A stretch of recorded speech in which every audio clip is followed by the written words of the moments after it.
어머니, 시우가 이마를 부딪혔어요. 어떻게 애를 보신 거예요? 며느리 유진이의 날카로운 목소리가 현관문을 열자마자 터져 나왔습니다. 저는 황급히 거실로 나갔습니다. 2살 시우가 이마에 빨간 자국을 내고 울고 있었습니다. 유진아, 미안해 화장실 다녀오는 사이에. 화장실이요? 애들 보면서 화장실을 가세요, 어머니. 요즘 보육교사들도 교대로 하는데 어머니는 혼자 계시잖아요. 더 조심하셔야죠. 그날 저녁 유진이는 남편 준혁이에게 말했습니다. 여보, 어머니한테 애들 맡기는 거 다시 생각해봐야 할 것 같아. 오늘도 시우가 다쳤어. 준혁이는 피곤한 얼굴로 말했습니다. 엄마, 좀 더 신경 써줘. 유진이가 회사에서 힘들어 하잖아. 그 순간 저는 생각했습니다. 아, 이제 더 이상은 못하겠구나. 여러분, 저는 왜 이런 생각을 하게 됐을까요? 5년 동안 손주들을 키우면서 제가 겪은 일들, 오늘 여러분께 다 말씀드리려고 합니다. 혹시 저와 비슷한 경험을 하고 계신 분들이 계시다면 이 이야기가 조금이나마 위로가 되었으면 좋겠습니다. 제 이야기를 하기에 앞서 구독과 좋아요 한 번씩 부탁드려요. 여러분의 관심이 저에겐 큰 힘이 됩니다. 구독, 좋아요는 무료입니다. 그럼 이야기를 시작하겠습니다. 안녕하세요. 저는 박순자. 올해 68세입니다. 경기도 수원에서 30년 넘게 반찬 가게를 운영했었습니다. 남편과 함께 새벽 5시에 일어나 김치를 담그고 나물을 무치고 장조림을 끓였습니다. 손님들이 사장님 반찬은 집에서 만든 맛이 나요라고 해주실 때가 제일 행복했습니다. 그렇게 일하면서 아들 준혁이를 키웠습니다. 대학도 보냈고 좋은 회사에도 취직시켰습니다. 남편이 2020년에 세상을 떠난 후 저는 반찬 가게를 정리했습니다. 혼자 하기엔 힘들었고 나이도 있었으니까요. 그때쯤 준혁이가 결혼한다는 소식을 전해왔습니다. 처음 며느리 유진이를 만났을 때가 기억납니다. 2018년 가을, 준혁이가 여자친구를 소개한다며 집으로 데려왔습니다. 어머님, 안녕하세요. 최유진이라고 합니다. 유진이는 단정한 옷차림에 밝은 미소를 지으며 인사했습니다. 손에는 과일 바구니를 들고 있었습니다. 어머, 이런 것까지 사오고 그냥 편하게 오면 되는데. 아니에요, 어머님. 준혁 오빠가 어머님 과일 좋아하신다고 해서요. 앞으로 잘 부탁드립니다. 그날 저녁 유진이는 제가 차려준 저녁을 맛있게 먹었습니다. 어머님 손맛이 정말 좋으시네요. 이 장조림 레시피 나중에 배우고 싶어요. 호호, 그래. 시집 오면 다 알려줄게. 저는 마음이 놓였습니다. 아, 우리 준혁이가 좋은 사람을 만났구나. 2019년 봄, 2사람은 결혼했습니다. 저는 제가 살던 30평 아파트를 팔아서 32평으로 옮겼습니다. 신혼부부가 넓은 곳에서 살아야 한다고 생각했으니까요. 이사 비용, 인테리어 비용까지 합쳐서 제 통장에서 거의 8천만 원이 나갔습니다. 어머니, 정말 감사합니다. 저희가 나중에 꼭 보답할게요. 유진이는 눈물을 글썽이며 말했습니다. 저는 그 모습이 기특했습니다. 무슨 소리야? 가족인데 너희들 행복하게 사는 게 나한테 제일 큰 보답이야. 신혼 초 유진이는 정말 다정했습니다. 제가 아침에 일어나면 어머님 잘 주무셨어요? 라고 먼저 인사했고 저녁에 들어와서는 어머님 오늘 뭐 하셨어요? 라고 물었습니다. 주말이면 준혁이와 유진이가 저를 데리고 외식을 갔습니다. 어머니, 오늘은 제가 사는 거예요. 편하게 드세요. 그럴 때마다 저는 행복했습니다. 아, 이렇게 좋은 며느리를 어디서 데려왔나? 결혼 후 반년쯤 지났을 때였습니다. 2019년 가을, 유진이가 조심스럽게 말했습니다. 어머님, 저 아기가 생긴 것 같아요. 정말 축하해. 저는 너무 기뻤습니다. 첫 손주였습니다. 제 손으로 키울 수 있다는 생각에 가슴이 벅찼습니다. 어머니, 나중에 아기 낳으면 어머니가 봐주실 수 있으세요? 유진이가 물었습니다. 그럼 당연하지. 내가 봐줘야지. 정말요? 어머니 감사해요. 요즘 어린이집은 대기가 너무 길어서 걱정이었는데 저는 손주를 돌볼 생각에 설레었습니다. 반찬 가게도 정리한 터라 시간도 충분했고 건강도 괜찮았습니다. 유진아, 걱정 마. 할머니가 정성껏 키울게. 감사합니다, 어머니. 어머님 아니면 저 일 계속 못해요. 유진이는 제 손을 꼭 잡았습니다. 그 손이 따뜻했습니다. 그날 밤 저는 행복한 마음으로 잠들었습니다. 아, 우리 가족 정말 잘 될 거야. 손주도 태어나고 유진이는 일도 계속하고 나는 손주 키우는 재미로 살면 되고. 하지만 그때 저는 몰랐습니다. 손주가 태어나고 나서 제 삶이 어떻게 바뀔지를. 2020년 7월 15일 첫 손주 시우가 태어났습니다.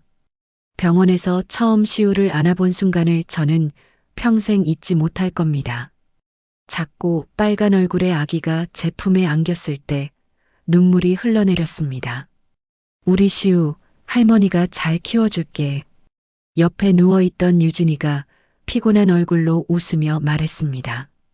어머님 믿고 맡길게요. 그 말이 저는 너무 뿌듯했습니다. 아, 내가 이렇게 소중한 역할을 맡게 됐구나. 유진이는 3개월의 출산 휴가를 쓰고 2020년 10월에 복직했습니다. 그때부터 제가 본격적으로 시우를 돌보기 시작했습니다. 아침이 되면 저는 새벽 5시 30분에 일어났습니다. 평생 반찬 가게를 하면서 몸에 밴 습관이었죠. 시우가 일어나기 전에 미역국을 끓이고 유진이가 출근할 도시락을 싸고 집안을 정리했습니다. 아침 7시쯤 되면 시우가 깼습니다. 으앙, 으앙. 저는 황급히 시우 방으로 들어갔습니다. 시우야, 할머니 왔어. 배고팠지? 작은 시우를 안아 올리는 순간이 참 좋았습니다. 따뜻한 체온이 느껴지고 시우가 제 어깨에 얼굴을 묻을 때면 가슴이 뭉클했습니다. 유진이는 출근 준비를 하면서 말했습니다. 어머님, 분유는 냉장고에 있고요. 기저귀는 서랍에 넉넉하게 있어요. 제가 저녁 6시쯤 들어올게요. 그래, 걱정 마. 시우는 내가 잘 볼 테니까. 감사합니다, 어머님. 제가 일할 수 있는 게 다 어머님 덕분이에요. 유진이가 출근하고 나면 하루가 본격적으로 시작됐습니다. 시우는 생각보다 순한 아기였습니다. 밤에도 많이 울지 않았고 먹는 것도 잘 먹었습니다. 제가 안아주면 금방 잠들었습니다. 낮에는 시우를 유모차에 태워서 아파트 단지를 산책했습니다. 10월의 햇살이 참 좋았습니다. 단풍이 물든 나무 아래를 걸으면서 유모차 안에서 자는 시우를 보면 행복했습니다. 할머니, 손주 참 이쁘네요. 산책하다 만난 이웃 할머니들이 시우를 보면서 말했습니다. 고맙습니다. 우리 첫 손주예요. 부러워라. 저희 딸은 아직 결혼도 안 했는데. 그럴 때마다 저는 감사했습니다. 아, 내가 참 복받았구나. 저녁이면 유진이가 퇴근해서 들어왔습니다. 피곤한 얼굴이었지만 시우를 보면 환하게 웃었습니다. 어머님, 오늘 시우 어땠어요? 응, 잘 먹고 잘 잤어. 역시 어머님이 봐주시니까 안심이에요. 그때는 유진이도 진심으로 고마워했습니다. 제가 만든 저녁을 먹으면서 어머님 요리 최고예요라고 했고 주말이면 저를 데리고 외식을 갔습니다. 시우가 돌이 되던 날이었습니다. 2021년 7월이었죠. 유진이가 집에서 작은 돌잔치를 준비했습니다. 친척들을 부르지는 않았지만 저희 셋이서 케이크를 자르고 시우에게 돌잡이를 시켰습니다. 시우야, 뭘 잡을까? 준혁이가 시우 앞에 돈, 실 마이크를 놓았습니다. 시우는 잠시 망설이다가 마이크를 잡았습니다. 어머, 우리 시우 노래를 잘하나 봐. 유진이가 웃으면서 말했습니다. 그 순간이 참 행복했습니다. 우리가 정말 가족 같았습니다. 저는 시우 돌 선물로 금반지를 사줬습니다. 제 통장에서 50만 원을 꺼내서 산 거였습니다. 어머님, 이렇게까지 하실 필요 없는데. 유진이가 말했지만 저는 괜찮았습니다. 아니야, 첫 손주 돌인데 이 정도는 해줘야지. 그때는 정말 아무 생각이 없었습니다. 그저 손주가 예쁘고 며느리가 고마웠고 우리 가족이 행복하면 그걸로 충분했습니다. 2021년 겨울이었습니다. 시우가 열이 났습니다. 38도가 넘었습니다. 저는 당황했습니다. 유진이에게 전화했습니다. 유진아, 시우가 열이 나는데 어떡하지? 어머니, 해열제 먹이고 조금 지켜보세요. 39도 넘으면 병원 가셔야 해요. 알았어. 저는 시우에게 해열제를 먹이고 미지근한 물수건으로 이마를 닦아줬습니다. 시우는 칭얼거리면서 계속 울었습니다. 시우야, 괜찮아. 할머니가 여기 있어. 오후 내내 시우를 안고 있었습니다.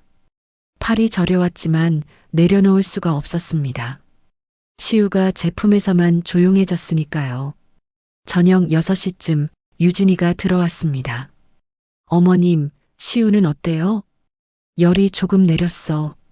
37.5도 정도야. 다행이네요. 어머님, 고생하셨어요. 유진이가 제 어깨를 토닥여줬습니다. 그 순간이 참 따뜻했습니다. 아, 우리가 정말 가족이구나. 시우가 점점 크면서 말도 하기 시작했습니다. 할미. 처음 시우가 저를 부를 때 저는 눈물이 날 뻔했습니다. 그래, 할머니야. 우리 시우 참 똑똑하네. 시우는 제가 해주는 밥을 잘 먹었습니다. 야채죽을 쓰면 맛있게 먹었고 미역국을 끓이면 한 그릇 다 비웠습니다. 할미 밥 좋아. 시우가 숟가락을 들고 말할 때마다 저는 뿌듯했습니다. 그때는 유진이도 만족스러워했습니다. 어머님, 시우가 어머님 손맛을 알아보나 봐요. 정말 잘 먹네요. 호호, 그럼. 내가 30년 동안 반찬 가게 했는데 주말이면 준혁이가 시우를 데리고 공원에 갔습니다. 저는 그 시간에 집을 청소하고 다음 주 먹을 반찬을 준비했습니다. 엄마, 오늘은 쉬세요. 제가 시우 데리고 나갈게요. 아니야, 괜찮아. 너희들 나가 있어. 나는 집에서 할 일이 있으니까. 사실 쉬고 싶은 마음도 있었습니다. 매일 아침 5시 30분에 일어나서 밤 10시까지 시우를 돌보면 몸이 피곤했으니까요. 하지만 참을만 했습니다. 손주가 예뻤고 가족이 행복해 보였으니까요. 그렇게 1년 반이 흘렀습니다. 2022년 초 유진이가 말했습니다.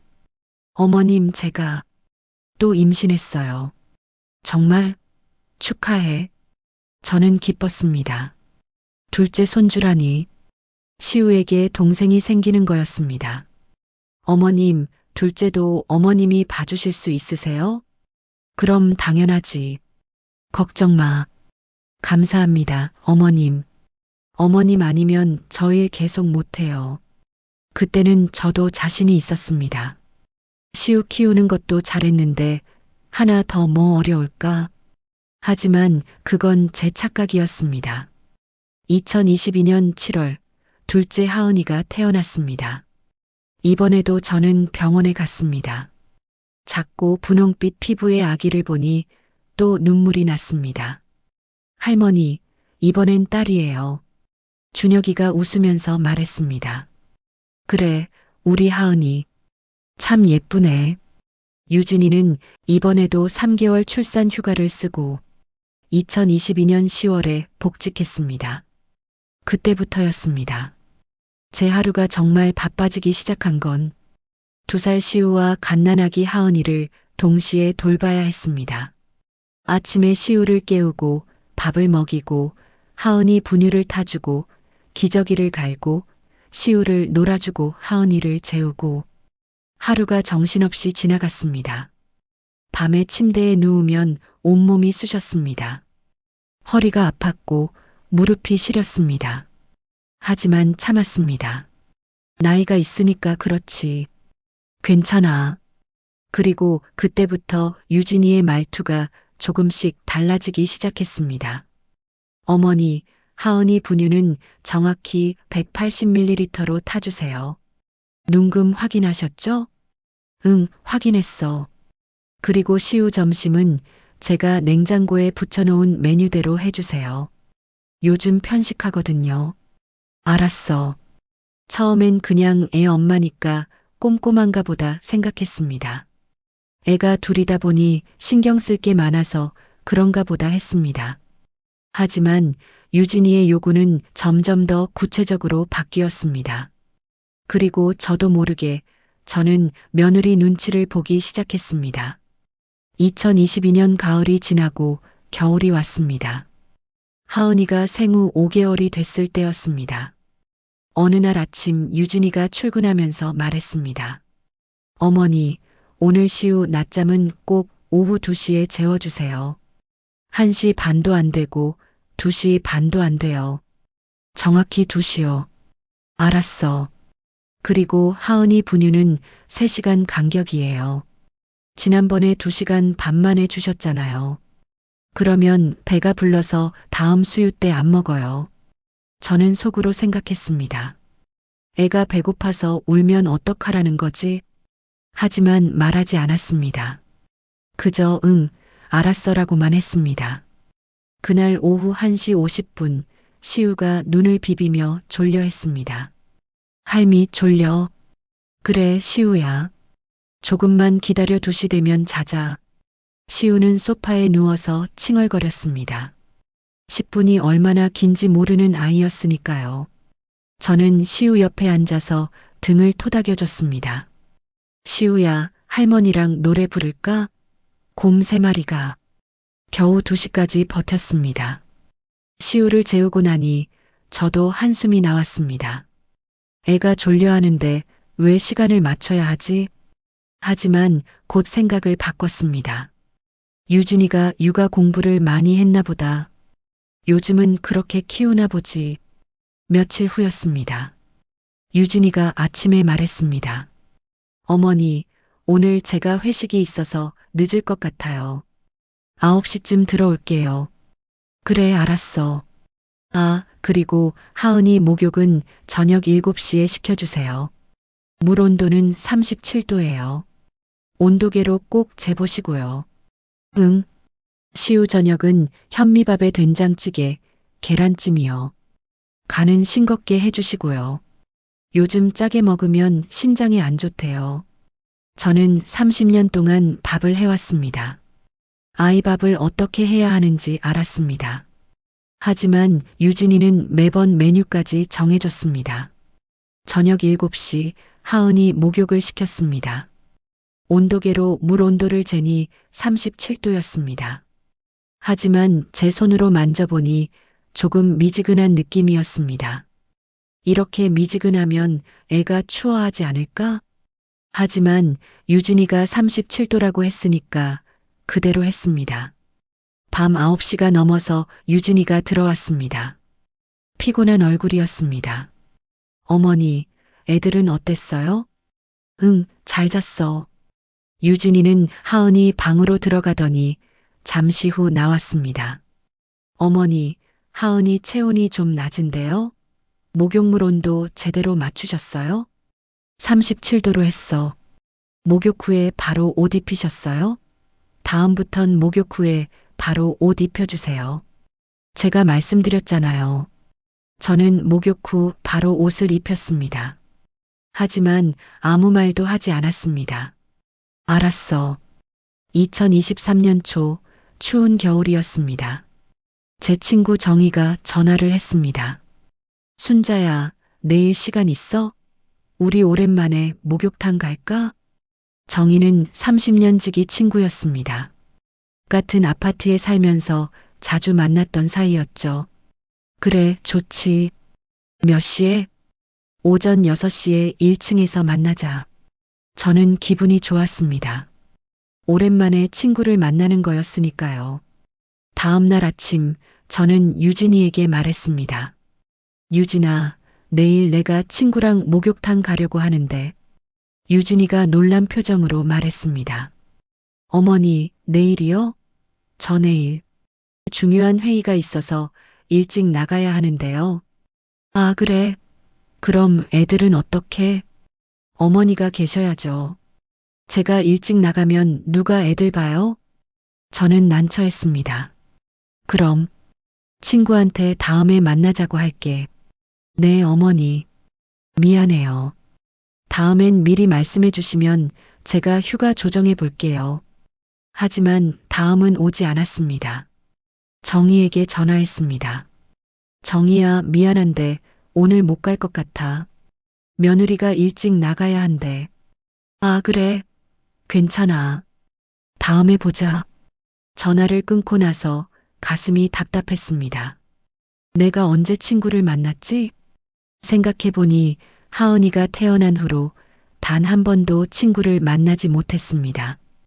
2023년 3월이었습니다. 봄이 왔지만 저는 밖에 나갈 수가 없었습니다.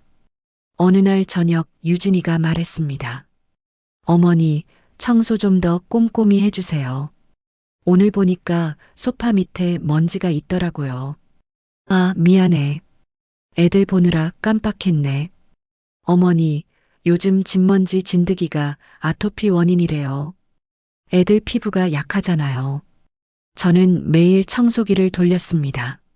하지만 시우와 하은이를 돌보면서 구석구석까지 청소하기는 힘들었습니다. 며칠 후 유진이가 또 말했습니다. 어머니, 화장실 청소는 하셨어요? 변기 안쪽이 좀. 아, 오늘 할게. 요즘 세균 감염 조심해야 해요. 애들이 면역력이 약하니까요. 그날 밤 저는 허리를 굽혀서 화장실을 닦았습니다. 무릎이 아팠지만 참았습니다. 유진이 말이 맞아. 애들 건강이 중요하지. 어느 날이었습니다. 유진이가 퇴근해서 들어왔습니다. 어머니, 시우 저녁은 먹었어요? 응, 먹었어. 유진이가 시우에게 물었습니다. 시우야, 오늘 뭐 먹었어? 할미가 짜장면 해줬어. 유진이의 표정이 굳었습니다. 어머니, 짜장면이요? 제가 인스턴트 음식은 주지 말라고 했잖아요. 아니야, 집에서 만든 거야. 춘장이랑 돼지고기로. 그래도 춘장 자체가 나트륨 덩어리예요. 시우 신장이 안 좋아요. 저는 당황했습니다. 시우가 짜장면을 너무 좋아해서 해준 건데. 미안해, 다음부턴 안 먹일게. 네, 어머니. 애들 건강 생각해 주세요. 그날 밤 침대에 누워서 생각했습니다. 내가 뭘 잘못한 거지? 집에서 만든 짜장면도 안 되는 건가? 하지만 곧 마음을 바꿨습니다. 유진이가 애 엄마니까 더 잘 알겠지. 내가 모르는 육아 지식이 많나 보다. 2023년 봄이 깊어갔습니다.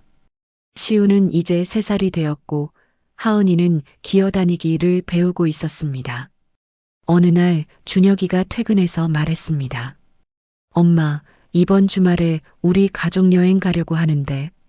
그래, 좋겠다. 어디 가는데? 강릉이요. 바다 구경 좀 하고 오려고요. 저는 기대가 됐습니다.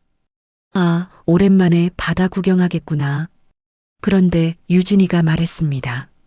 저희 넷이서 가려고요. 어머니는 집에서 편히 쉬세요. 그래, 알았어. 가슴이 답답했지만 표정을 숨겼습니다.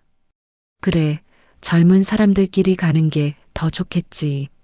주말 4사람이 여행을 떠났습니다. 저는 혼자 집에 남았습니다.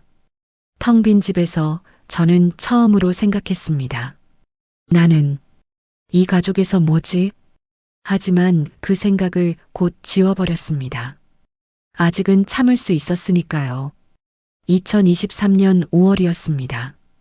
어느 날 아침 저는 허리가 너무 아파서 일어날 수가 없었습니다. 전날 하은이를 하루 종일 안고 있었기 때문이었습니다. 하은이가 낯가림이 심해져서 내려놓으면 계속 울었거든요. 아침 7시 시우가 일어났습니다. 할미 배고파? 저는 이를 악물고 일어났습니다. 허리가 찌릿찌릿 아팠지만 어쩔 수 없었습니다. 유진이가 출근 준비를 하다가 제 모습을 봤습니다. 어머니, 왜 그러세요? 어디 아프세요? 응, 허리가 좀 아파서. 아, 그래요? 그래도 시우 아침은 챙겨주셔야죠. 제가 지각하면 안 되거든요. 알았어. 유진이는 그대로 출근했습니다. 저는 허리를 굽혀서 시우 밥을 차렸습니다. 눈물이 날 것 같았지만 참았습니다. 며칠 후 허리 통증이 더 심해졌습니다. 저는 병원에 가고 싶었습니다. 유진아, 내가 오늘 병원 좀 다녀와야 할 것 같은데. 어머니, 오늘은 안 돼요. 저 오늘 중요한 프레젠테이션 있어요. 그럼 언제 가면 돼? 이번 주는 다 바빠요. 다음 주에 가세요. 결국 저는 2주 후에야 병원에 갈 수 있었습니다. 의사 선생님이 말했습니다. 허리 디스크 초기 단계네요. 무거운 거 들지 마시고 푹 쉬셔야 해요. 하지만 쉴 수가 없었습니다. 집에 돌아오자마자 하은이가 울고 있었으니까요. 2023년 6월 어느 금요일 오후 5시였습니다. 유진이에게 전화가 왔습니다. 어머니, 오늘 갑자기 회식이 생겼어요. 내일 아침에 들어갈게요. 뭐? 내일 아침? 네, 어머니. 팀장님이 꼭 오래요. 거절할 수가 없어요. 전화를 끊었습니다. 저는 당황했습니다. 밤새 애들을 봐야 한다는 얘기였으니까요. 그날 밤 하은이가 새벽 2시, 4시, 6시에 깼습니다. 저는 한숨도 못 잤습니다. 다음 날 아침 온몸이 쑤셨습니다.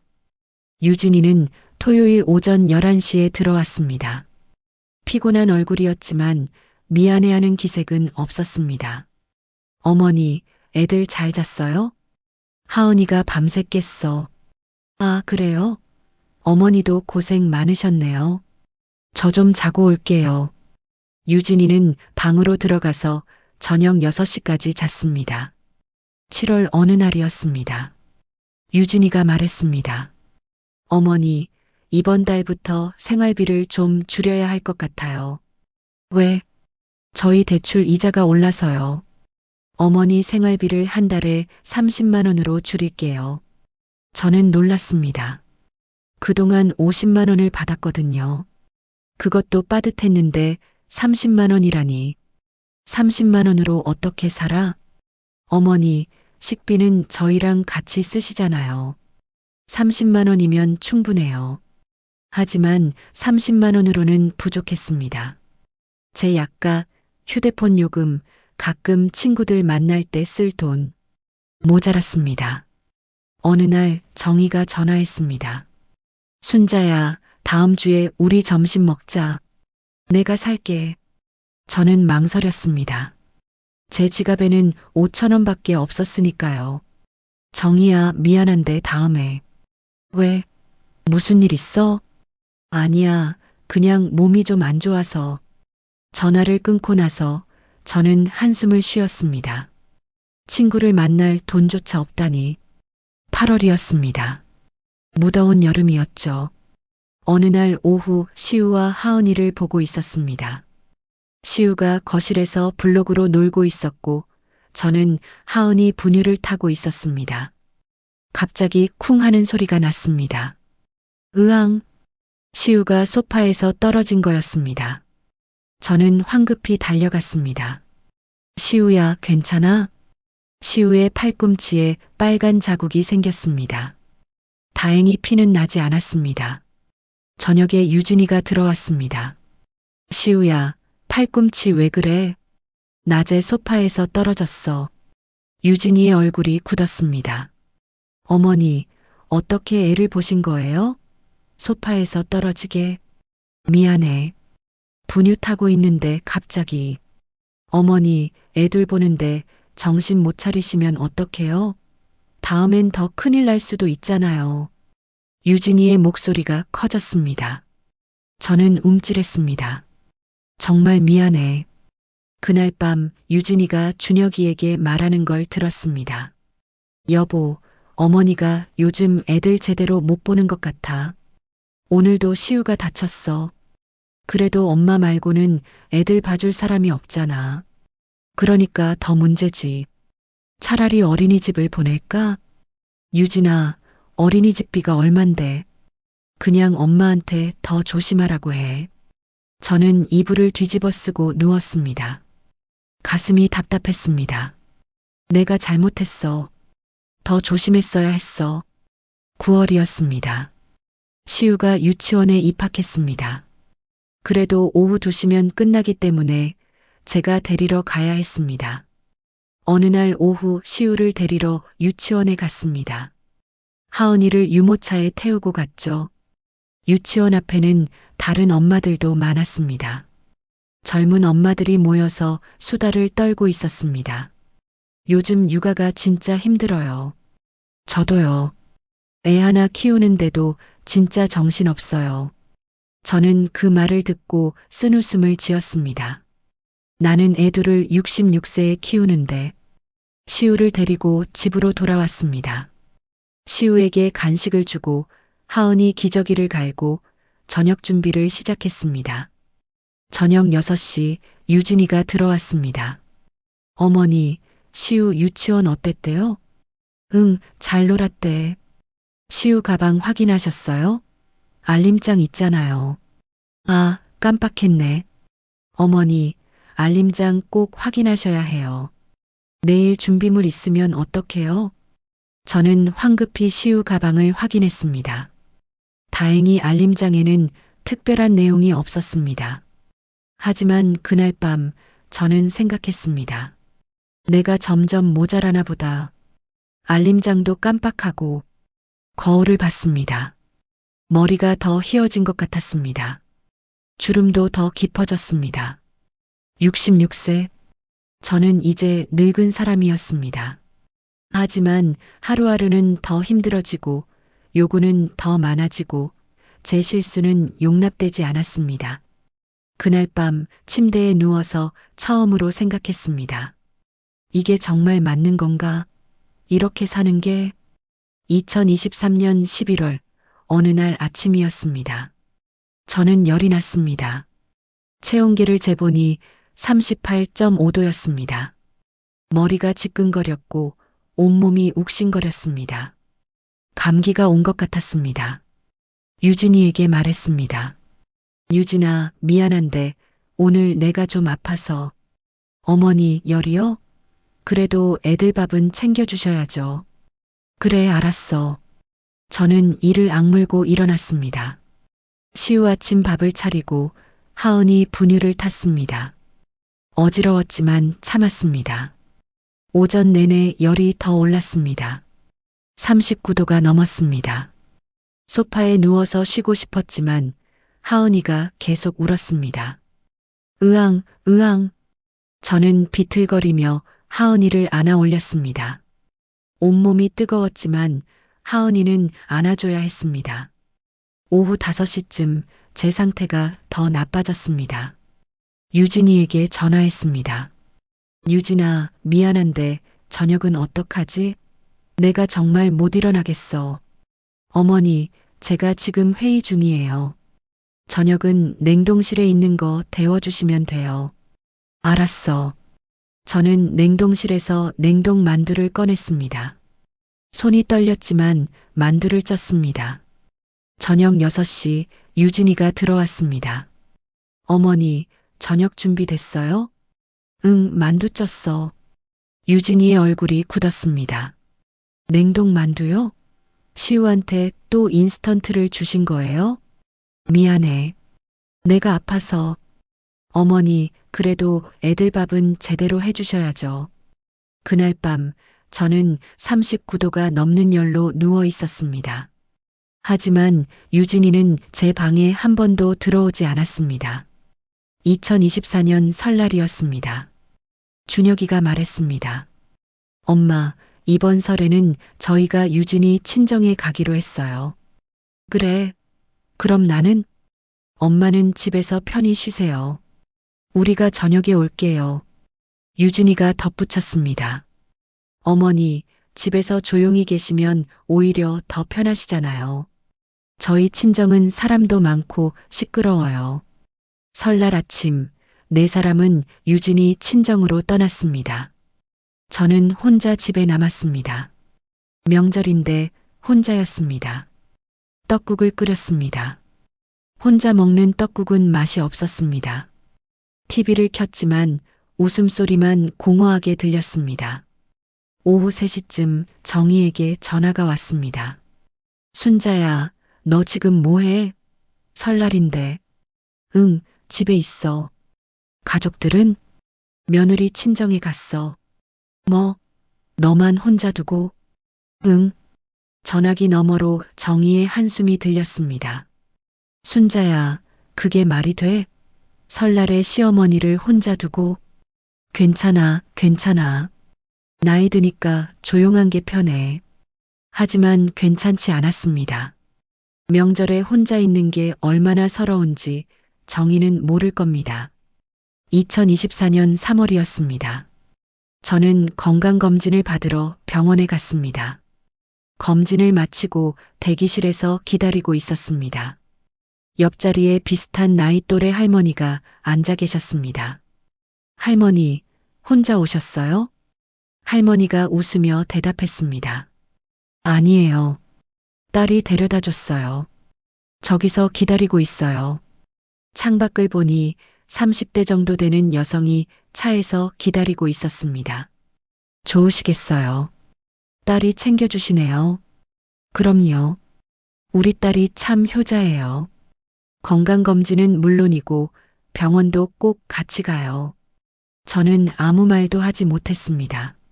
저는 항상 혼자 병원에 갔으니까요. 검진 결과를 기다리는데 할머니에게 전화가 왔습니다. 엄마, 끝났어? 내가 지금 주차장에 차 대놓고 올게. 거기서 기다려. 잠시 후 젊은 여성이 들어와서 할머니 팔을 부축했습니다. 엄마, 힘들었지? 우리 점심 먹고 가자. 그래, 고맙다. 두 사람이 나가는 모습을 보면서 저는 가슴이 먹먹했습니다. 나도 저랬으면. 하지만 곧 생각을 지웠습니다. 부러워해봤자 달라지는 건 없으니까요. 4월 어느 날이었습니다. 저는 우연히 유진이가 전화하는 걸 들었습니다. 제 방문이 살짝 열려 있었고 유진이는 거실에서 친구와 통화하고 있었습니다. 응, 시어머니가 애들 봐주시긴 하는데 솔직히 요즘 좀 힘들어. 왜?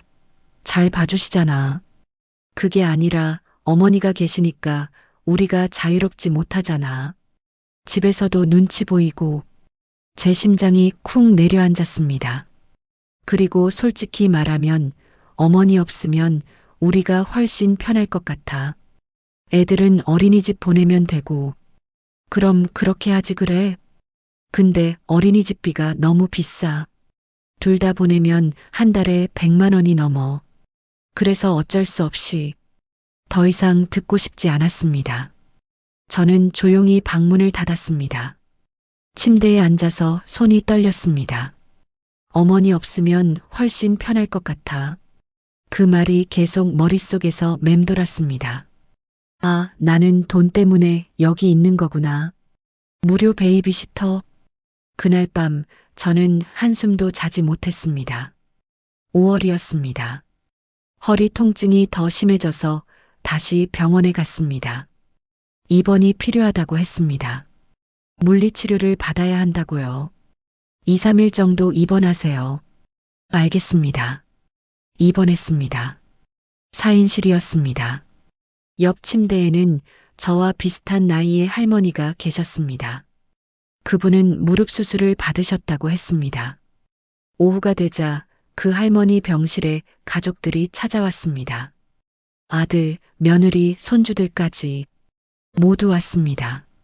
할머니, 괜찮으세요? 아프신 데 없으세요? 엄마, 제가 죽 끓여왔어요. 드세요. 할머니, 빨리 나으세요. 손주들이 할머니 손을 잡고 걱정했습니다. 할머니는 행복한 얼굴로 웃었습니다. 저는 그 모습을 보다가 고개를 돌렸습니다. 제 침대 옆에는 아무도 없었습니다. 유진이에게 문자를 보냈습니다. 입원했어. 허리 치료. 1시간 후 답장이 왔습니다. 네, 어머니. 빨리 나으세요. 애들은 제가 봐야 하니까 병문안은 못 갈 것 같아요. 저는 핸드폰을 내려놓았습니다. 밤이 되었습니다.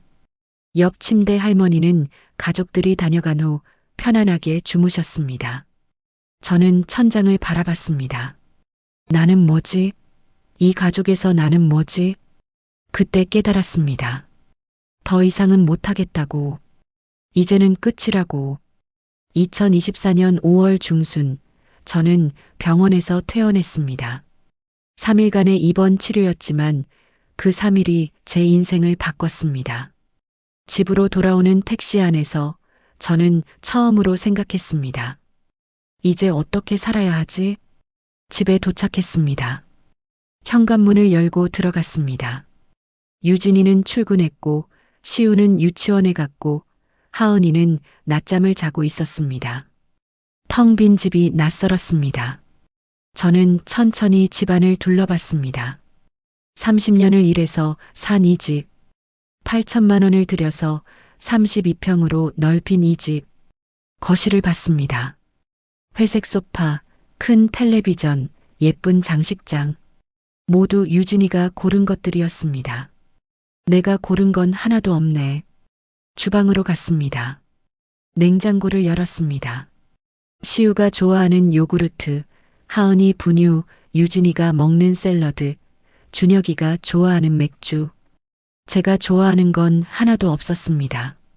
제가 좋아하는 된장도, 제가 좋아하는 과일도 없었습니다. 아, 이 집 냉장고에 내 음식은 없구나. 제 방으로 갔습니다. 가장 작은 방이었습니다. 창문도 작고 햇빛도 잘 안 들었습니다. 옷장을 열었습니다. 옷이 몇 벌 없었습니다. 5년 동안 새 옷을 산 적이 없었으니까요.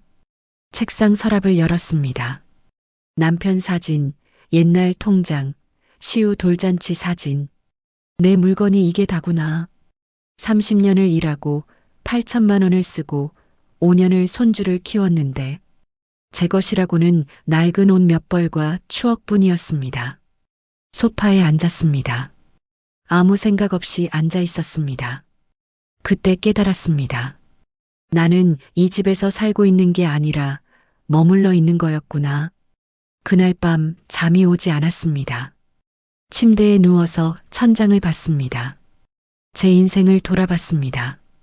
1957년에 태어나서 23살에 결혼했습니다. 남편과 함께 30년 동안 반찬 가게를 했습니다. 새벽 5시 30분에 일어나서 밤 10시에 잠들었습니다. 아들을 키우고 대학을 보내고 좋은 직장에 취직시켰습니다. 남편이 세상을 떠난 후 반찬 가게를 정리했습니다. 혼자서 아들이 결혼한다고 했을 때 제가 살던 집을 팔아서 더 큰 집으로 이사했습니다. 8천만 원이나 썼습니다. 며느리가 아이를 낳은 후 5년 동안 손주를 키웠습니다. 하루도 쉬지 않았습니다. 허리가 아파도 참았고 열이 나도 참았고 친구도 못 만나고 병원도 혼자 가고 명절에도 혼자 있었습니다. 그런데 결국 저는 어머니 없으면 편할 것 같아라는 말을 들었습니다. 왜 나는 이렇게 살았지? 눈물이 났습니다. 67년을 살면서 나를 위해 산 적이 단 한 번도 없었다는 게 슬펐습니다. 다음 날 아침 저는 결심했습니다. 이제 나를 위해 살자. 조용히 천천히 계획을 세웠습니다. 먼저 통장을 확인했습니다. 반찬 가게를 정리할 때 모았던 돈이 조금 있었습니다. 3천만 원. 많지는 않았지만 혼자 살기에는 충분했습니다. 인터넷으로 원룸을 검색했습니다. 바닷가 근처 조용한 곳. 월세 40만 원. 적당했습니다. 제 물건을 확인했습니다. 옷 몇 벌, 사진, 통장, 중요한 서류들. 박스 3개면 충분했습니다. 내 인생이 박스 3개구나. 씁쓸했지만 오히려 홀가분했습니다. 짐이 적으면 떠나기 쉬우니까요. 일주일 후 정희에게 전화했습니다. 정희야, 나 좀 만날 수 있어? 그럼 언제? 내일 오전에. 다음 날 정희를 만났습니다. 동네 카페였습니다. 정희는 제 얼굴을 보더니 놀랐습니다. 순자야, 너 많이 야윈 것 같은데. 무슨 일 있어? 저는 지난 5년간의 일을 천천히 얘기했습니다. 정희는 듣다가 화를 냈습니다. 그게 말이 돼?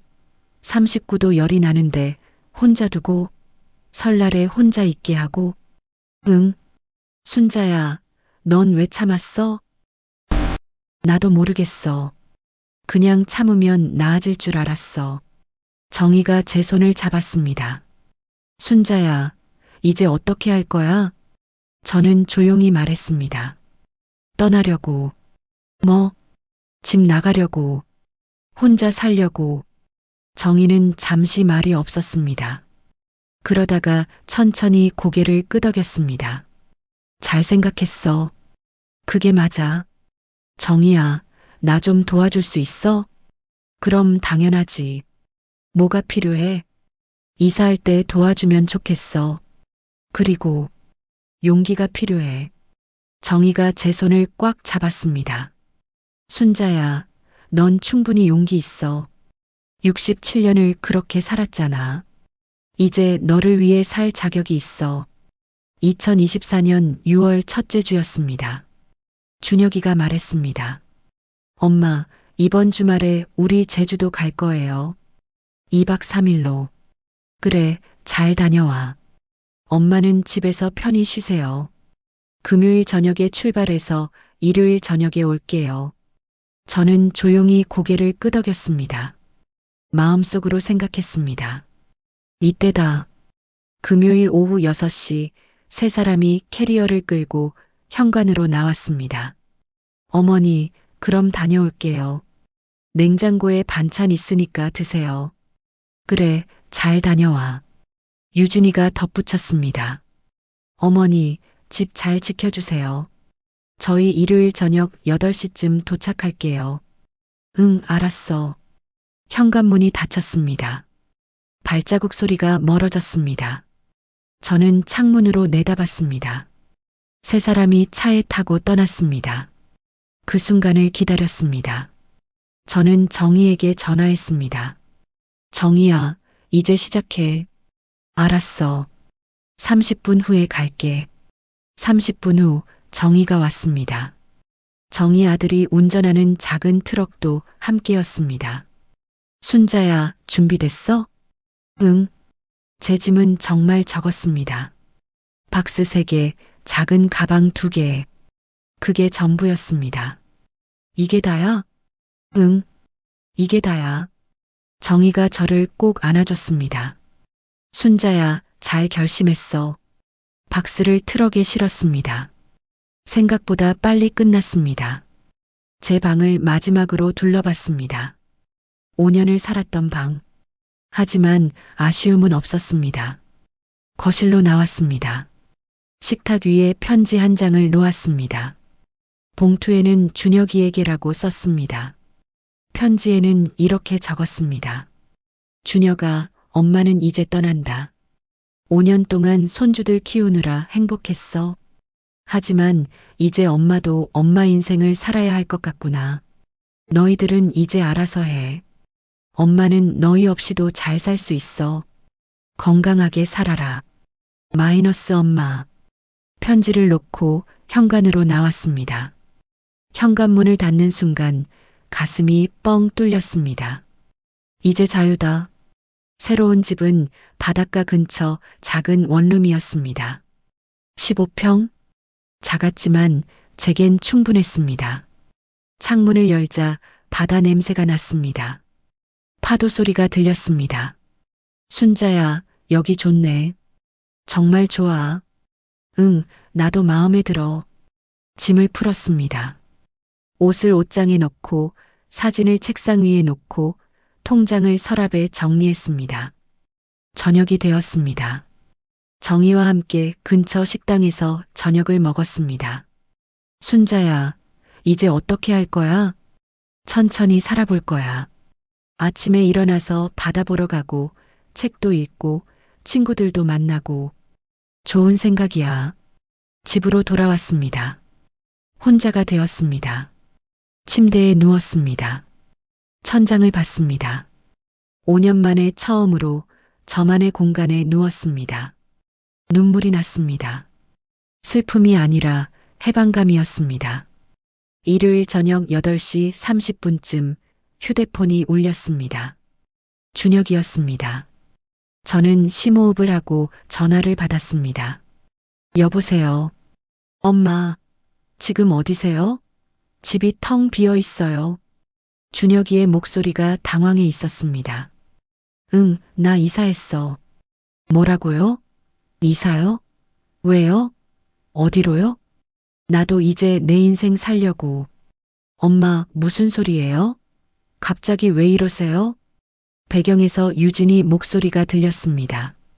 여보, 어머니 어디 가셨대요? 준혁이가 유진이에게 뭐라고 말하는 소리가 들렸습니다. 그러더니 유진이가 전화를 바꿔받았습니다. 어머니, 무슨 일이세요? 왜 갑자기 나가신 거예요? 저는 침착하게 말했습니다. 유진아, 나도 이제 내 삶을 살고 싶어서. 그러면 애들은 어떡해요? 어머니가 안 계시면 저 일 못해요. 그건 너희가 알아서 해야지. 어머니, 유진이의 목소리가 높아졌습니다. 어머니, 저희가 지금 어떻게 하라고요? 애들 둘 있는데. 저는 유진이가 제게 했던 말을 그대로 돌려줬습니다. 알아서 해. 너네끼리. 뭐라고요? 나도 67살이야. 이제 내 남은 인생 나를 위해 살고 싶어. 5년 동안 충분히 했어. 어머니, 그래도 가족인데 이렇게 하시면 어떡해요? 그 말을 듣는 순간 저는 웃음이 나왔습니다. 가족? 39도 열이 나는데 혼자 두고 설날에 혼자 있게 하고 어머니 없으면 편할 것 같다고 한 게 가족이야? 유진이가 말문이 막혔습니다. 그건 어머니가 들으셨어요? 응, 들었어. 우연히. 잠시 침묵이 흘렀습니다. 준혁이가 다시 전화를 받았습니다. 엄마, 제발 돌아오세요. 우리가 잘못했어요. 앞으로 잘할게요. 준혁아, 늦었어. 나는 이제 돌아가지 않을 거야. 엄마. 그리고 말이야, 그 집은 내 명의야. 내가 30년 일해서 산 거고 8천만 원을 더 쓴 거야. 너희는 그 집 살 때 돈이라도 보탰어? 그건 그 집에서 살고 싶으면 월세 내. 한 달에 100만 원. 아니면 나가든지. 엄마, 그게 무슨. 전기세, 가스비, 수도세 너희가 낸 적 있어? 이제부터는 다 너희가 내. 그리고 월세도 내고. 그게 싫으면 나가. 준혁이는 완전히 말문이 막혔습니다. 엄마, 그래도. 준혁아, 엄마는 이제 엄마 인생 살 거야. 연락하지 마. 나도 바쁘거든. 엄마. 저는 전화를 끊었습니다. 손이 떨렸습니다. 가슴이 두근거렸습니다. 하지만 후회는 없었습니다. 오히려 시원했습니다. 2024년 7월이었습니다. 제가 새 집으로 이사한 지 한 달이 지났습니다. 아침 6시 저는 눈을 떴습니다. 알람 소리가 아니라 파도 소리에 잠에서 깼습니다. 창문을 열었습니다. 시원한 바닷바람이 들어왔습니다. 햇살이 눈부셨습니다. 오늘은 뭘 할까? 5년 만에 처음으로 제 마음대로 하루를 계획할 수 있었습니다. 커피를 내렸습니다. 천천히 여유롭게 베란다에 앉아서 커피를 마시며 바다를 봤습니다. 파도가 밀려왔다가 밀려갔습니다. 갈매기들이 날았습니다. 참 평화롭다. 누군가를 돌보지 않아도 되고, 누군가의 눈치를 보지 않아도 되고, 아침 6시에 일어나서 밥을 차릴 필요도 없었습니다. 그저 제가 마시고 싶을 때 커피를 마시고, 바다를 보고 싶을 때 바다를 보면 됐습니다. 오전 10시 정희에게 전화가 왔습니다. 순자야, 오늘 점심 먹자. 내가 갈게. 그래, 좋아. 정희가 왔습니다. 우리는 바닷가 근처 식당에서 회를 먹었습니다. 순자야, 요즘 어때? 응, 너무 좋아. 매일 아침 바다 보고 산책하고 책도 읽고 잘 지내는 것 같아서 다행이야. 정희야, 고마워. 내가 없었으면 못 떠났을 거야. 아니야. 내가 용기 낸 거지.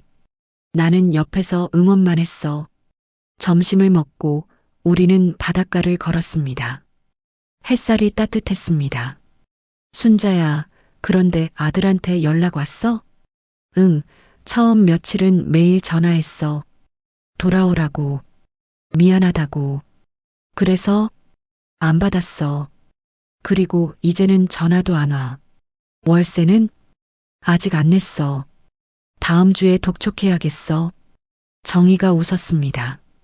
우리 순자, 이제 완전히 달라졌네. 응, 나도 그런 것 같아. 8월 초 어느 토요일 오후였습니다. 문을 두드리는 소리가 났습니다. 누구지? 문을 열었습니다. 준혁이었습니다. 엄마. 준혁이는 야위어 보였습니다. 얼굴에 피곤함이 역력했습니다. 어떻게 여길 알았어? 정희 이모한테 물어봤어요. 들어와. 준혁이가 작은 원룸을 둘러봤습니다. 엄마, 여기서 혼자 사세요? 응. 엄마, 미안해요. 정말 미안해요. 저희가 너무 심했어요. 준혁이가 고개를 숙였습니다. 저는 조용히 말했습니다. 알아. 엄마, 돌아오세요. 제발. 저희가 잘못했어요. 앞으로 잘할게요. 준혁아. 네, 엄마. 나는 안 돌아가. 엄마. 나는 여기가 좋아. 매일 아침 바다 보고 친구들 만나고 내가 하고 싶은 거 하고 5년 만에 처음으로 나를 위해 살고 있어. 준혁이의 눈에 눈물이 맺혔습니다. 그럼 저희는 어떡해요? 애들은요? 너희가 알아서 해야지. 엄마도 해냈는데 너희라고 못하겠어? 하지만 준혁아, 엄마는 5년 동안 하루도 쉬지 않았어. 39도 열이 나도 밥 차리고 허리 아파도 참고 설날에도 혼자 있었어. 너희는? 준혁이는 아무 말도 하지 못했습니다. 이제 너희가 부모야. 너희 아이들이잖아. 너희가 키워야지. 네, 엄마. 그리고 월세. 이번 달 것도 안 들어왔어. 다음 주까지 넣어. 알겠습니다. 준혁이는 한참을 앉아 있다가 일어났습니다. 엄마, 그래도 가끔 연락할게요. 응. 애들이 보고 싶어 하면 보러 와도 돼요? 저는 잠시 생각했습니다.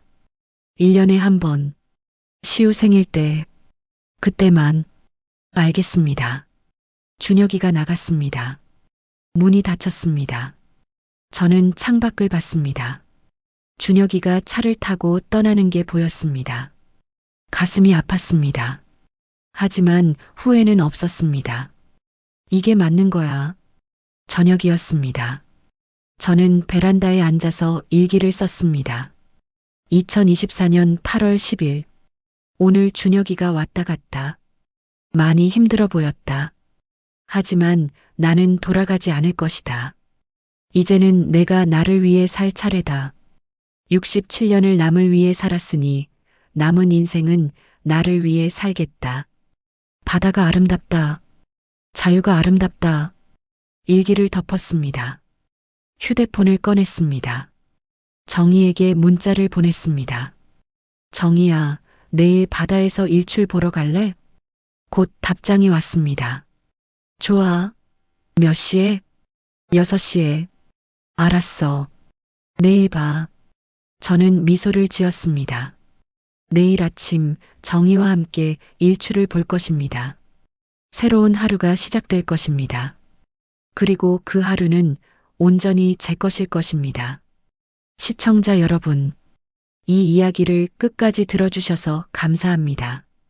많은 할머니, 할아버지들이 손주 육아로 힘들어하고 계십니다. 하지만 목소리를 내지 못하고 참고 계십니다. 여러분의 부모님은 괜찮으신가요? 여러분은 부모님께 얼마나 고마움을 표현하고 계신가요? 댓글로 여러분의 이야기를 들려주세요. 부모님께 감사한 마음, 비슷한 경험, 혹은 박순자 할머니에게 하고 싶은 말, 좋아요와 구독도 부탁드립니다. 더 많은 이야기로 찾아오겠습니다. 감사합니다.